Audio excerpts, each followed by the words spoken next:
Build your dreams, live rich, and leave rich. నమస్కారం. కృష్ణ అందించే live rich and leave రిచ్కు స్వాగతం. ఈరోజు మనం రిటైర్మెంట్ ప్లానింగ్ అనే ఒక చాలా ముఖ్యమైన ప్రయాణం గురించి మాట్లాడుకుందాం. చాలా వివరంగా, సులువుగా మీకు మొత్తం అర్థమయ్యేలా వివరిస్తాను.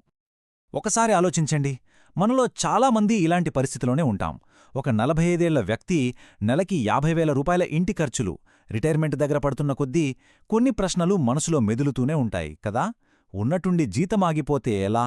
అనుకోకుండా హాస్పిటల్ ఖర్చులు వస్తే ఏం చెయ్యాలి? ఈ రోజురోజుకి పెరిగిపోతున్న ధరలు మన పొదుపును తినేస్తే మన భవిష్యత్తేంటి? ఇవి చాలా సహజమైన ఆందోళనలు. మీకు తెలుసా, ఈరోజు మనకు చాలా సౌకర్యవంతంగా అనిపించే ఈ 50,000 రూపాయల నెల ఖర్చు మరో 15 సంవత్సరాల తర్వాత ద్రవ్యోల్బణం వల్ల నెలకు 1,20,000కి చేరుకుంటుంది. అవును, ఇది నిజం. దాదాపుగా ప్రతి 10 ఏళ్లకు మన జీవన వ్యయం రెట్టింపు అవుతుంది. ఇది మనం తప్పకుండా ఎదుర్కోవాల్సిన వాస్తవం. సో ఇక్కడ మనం గుర్తుంచుకోవాల్సిన ముఖ్యమైన విషయమేంటంటే, రిటైర్మెంట్ అంటే పని మానేయడం కాదు.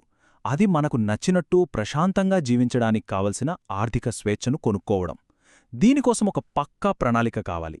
ఆ ప్రణాళికలో మనం డబ్బు కోసం కాదు, డబ్బే మనకోసం పనిచేయాలి. సరే, మన ఈ ప్రయాణాన్ని జీవితంలో 2 ఇన్నింగ్స్ లాగా చూద్దాం. మొదటి ఇన్నింగ్స్లో మనం సంపదని ఎలా పోగు చేయాలో నేర్చుకుంటాం. ఇక రెండవ ఇన్నింగ్స్లో అలా పోగుచేసిన సంపద నుండి నెలనెలా ఆదాయాన్ని ఎలా పొందాలో వివరంగా చర్చిద్దాం. మన ప్రణాళికలో మొదటి అడుగు ఈరోజు భారతదేశంలో రిటైర్మెంట్ అంటే ఏంటో అర్థం చేసుకోవడం. ఎందుకంటే ఇది మన తాతల కాలం నాటి రిటైర్మెంట్ కాదు. పరిస్థితులు పూర్తిగా మారిపోయాయి. ఇప్పుడు వైద్య సదుపాయాలు చాలా మెరుగుపడ్డాయి. దీనివల్ల మన సగటు ఆయుర్దాయం 85 నుంచి 90 ఏళ్లకు చేరుకుంటోంది. అంటే ఆలోచించండి, మనం 60 ఏళ్లకు రిటైర్ అయితే ఆ తర్వాత మరో 25 నుంచి 30 ఏళ్లపాటు మనకు ఆదాయం కావాలి. ఈ ఒక్క విషయం మన రిటైర్మెంట్ ప్లానింగ్ను మొత్తం మార్చేస్తోంది. రైట్, ఇప్పుడు మన ప్రయాణంలో ఒక కీలకమైన దశకొచ్చాం. అసలు మన రిటైర్మెంట్ లక్ష్యం ఎంత? ఏదో గాలిలో అంచనాలు వేయడం కాదు, మనకు స్పష్టంగా ఒక నంబర్ తెలియాలి. అది చాలా ముఖ్యం. రిటైర్మెంట్ కార్పస్ అంటే సింపుల్గా రిటైర్మెంట్ తర్వాత మనకు నెలనెల ఆదాయాన్ని ఇచ్చే మొత్తం డబ్బు. చాలామంది ఏం చేస్తారంటే, ఇంత రాబడి వస్తుందని ఊహించి ప్లాన్ చేసుకుంటారు. కానీ ఎంఎఫ్ టార్గెట్ అప్రోచ్లో మనం కాస్త భిన్నంగా ఆలోచిస్తాం. మన టార్గెట్ రాబడి కాదు, మనకు కావలసిన నెలవారీ ఆదాయం. అంటే రిటైర్మెంట్లో మనకు నెలకు ఎంత డబ్బు కావాలో ముందు నిర్ణయించుకుని అక్కడ నుంచి వెనక్కి లెక్కించుకుంటూ కార్పస్ను నిర్మిస్తామన్నమాట. సరే, ఇక మనం మొదటి ఇన్నింగ్స్ మీద దృష్టి పెడదాం. అంటే మనం ఉద్యోగం చేస్తున్న ఈ సంవత్సరాల్లో చురుకుగా సంపదను ఎలా నిర్మించుకోవాలి అనేది. మన భవిష్యత్తుకు ఇదే పునాది. SIP, systematic investment plan. ఇది ప్రతి నెల ఒక నిర్దిష్టమైన మొత్తాన్ని క్రమశిక్షణతో మ్యూచువల్ ఫండ్స్లో పెట్టుబడి పెట్టే ఒక పద్ధతి. ముఖ్యంగా జీతం తీసుకునే మనలాంటి వాళ్లకి ఇది చాలా బాగా పనిచేస్తుంది. ఎందుకంటే ఇది పెట్టుబడిని ఒక అలవాటుగా మార్చేస్తుంది. మార్కెట్ ఏరాతాళాలను గుండి కూడా మనల్ని చాలా వరకు కాపాడుతుంది. మ్యూచువల్ ఫండ్స్ని ఒక బస్సు ప్రయాణంలో ఊహించుకోండి. ఫండ్ మేనేజరేమో ఒక అనుభవమున్న డ్రైవర్. మనమంతా మన డబ్బుతో టికెట్లు కొన్న ప్రయాణికులం. ఆ డ్రైవర్ మనల్ని గమ్యానికి చేర్చడానికి ఏ రూట్ అయితే బెస్ట్ అనిపిస్తుందో ఆ రూట్లో బస్సును నడుపుతాడు. మనం చేయాల్సింది ఒక్కటే, సరైన బస్సుని ఎంచుకోవడం. అదే బస్సు అనాలజీని వాడితే, సంపదను పోగుచేసే ఈ దశలో మనకు 3 రకాల బస్సులుంటాయి. అవే సోర్స్ ఫండ్స్. ఒకటి ఈక్విటీ ఫండ్స్. ఇది ఎక్స్ప్రెస్ బస్సు లాంటిది, వేగంగా వృద్ధి చెందడానికి. 2 హైబ్రిడ్ ఫండ్స్. ఇది బ్యాలెన్స్ కోసం ఒక super fast bus. 3 debt funds. ఇది స్థిరత్వం కోసం సిటీ బస్సు లాంటిది. మన లక్ష్యం, రిస్క్ తీసుకునే సామర్థ్యాన్ని బట్టి వీటిని ఎంచుకోవాలి. ఇప్పుడు మనం రెండో ఇన్నింగ్స్లోకి అడుగుపెడుతున్నాం. డబ్బు ఆదా చేయడం నుండి, ఆదా చేసిన డబ్బు నుండి మనకు నెలనెలా ఆదాయం వచ్చేలా చేసుకోవడం. ఇది చాలా కీలకమైన మార్పు. ఇక్కడే మనం మన ప్రణాళిక ఫలాలను ఆస్వాదిస్తాం. ఇది చాలా చాలా ముఖ్యమైన స్ట్రాటజీ. రిటైర్మెంట్కు దగ్గరవుతున్న కొద్దీ, అంటే ఒక 2-3 సంవత్సరాల ముందు నుంచే మన పెట్టుబడులను ఈక్విటీ లాంటి హైరిస్క్ వాటి నుండి డెట్ ఫండ్స్ లాంటి సురక్షితమైన వాటికి మార్చాలి. ఎందుకంటే మనం రిటైర్ అయ్యే టైంకే మార్కెట్ ఒక్కసారిగా పడిపోతే మన మొత్తం కార్పస్ విలువ దెబ్బతింటుంది. ఈ నష్టాన్ని సీక్వెన్స్ ఆఫ్ రిటర్న్స్ రిస్క్ అంటారు. దీన్ని తప్పించుకోవడానికి డీరిస్కింగ్ చాలా అవసరం. SWP systematic withdrawal plan. సింపుల్గా చెప్పాలంటే ఇది రిటైర్మెంట్ తర్వాత మనకొచ్చే జీతం. మనం కష్టపడి కూడబెట్టిన సంపద నుండి ప్రతీ నెల ఒక ఫిక్స్డ్ అమౌంట్ని మన బ్యాంక్ అకౌంట్లోకి బదిలీ చేస్తుంది.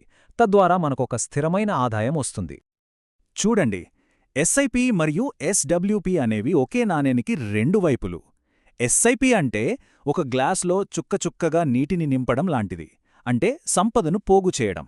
ఎస్డబ్ల్యూపి అంటే ఆ నిండిన గ్లాస్కొక ట్యాప్ పెట్టి మనకు కావలసినప్పుడు క్రమంగా నీటిని వాడుకోవడం, అంటే ఆదాయాన్ని సృష్టించుకోవడం.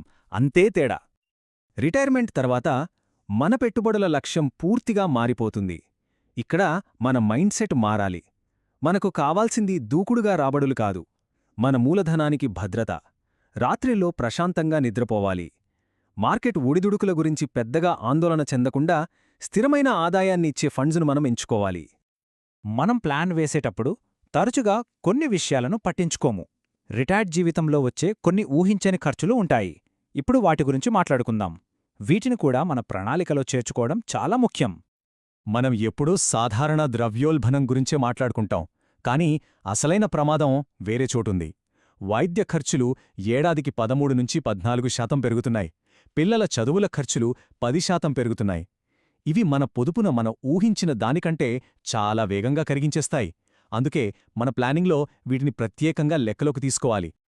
ఒక చిన్న కథ చెప్తాను. రమేష్, సురేష్ ఇద్దరూ ఒకే మొత్తంతో రిటైర్ అయ్యారు. రమేష్ తన డబ్బునంతా సేఫ్ అని ఫిక్స్డ్ డిపాజిట్లలో పెట్టాడు. కాని సురేష్ ద్రవ్యోల్బణాన్ని అధిగమించేలా మ్యూచువల్ ఫండ్స్లో పెట్టుబడి పెట్టాడు. 20 ఏళ్ల తర్వాత చూస్తే రమేషేమో పెరుగుతున్న ఖర్చులతో ఇబ్బంది పడుతున్నాడు, సురేషేమో ప్రశాంతంగా జీవిస్తున్నాడు. చూశారా, ఒకే పొదుపు, కాని ప్రణాళికలో చిన్న తేడా వారి జీవితాలమే మార్చేసింది. మనం ప్రశాంతంగా రిటైర్మెంట్ గడపాలంటే కొన్ని సేఫ్టీ నెట్స్ తప్పనిసరి. అవి ఎలాంటి పరిస్థితినైనా ఎదుర్కోటానికి ఒక ఎమర్జెన్సీ ఫండ్, సరైన హెల్త్ ఇన్షూరెన్స్, వైద్య అవసరాల కోసం ఒక ప్రత్యేక కార్పస్, అలాగే అనవసరమైన ఖర్చులను తగ్గించుకోవటం. ఇవి మన ఆర్థిక భద్రతకు, మన మనశ్శాంతికి పునాదుల్లాంటివి. సరే, ఇప్పుడు మన ప్రయాణాన్ని మొత్తం ఒకచోటకి తెద్దాం. అసలు రిటైర్మెంట్లో లైవ్ రీచ్ అంటే ఏమిటి? ఇది విలాసవంతమైన జీవితం గురించి కాదు, అంతకంటే చాలా విలువైన దాని గురించి. రిటైర్మెంట్లో నిజమైన సంపద అంటే లగ్జరీ కార్లు, పెద్ద బంగ్లలు కాదు. నెల నెలా స్థిరమైన ఆదాయంతో ఎలాంటి ఒత్తిడి లేకుండా జీవించడం.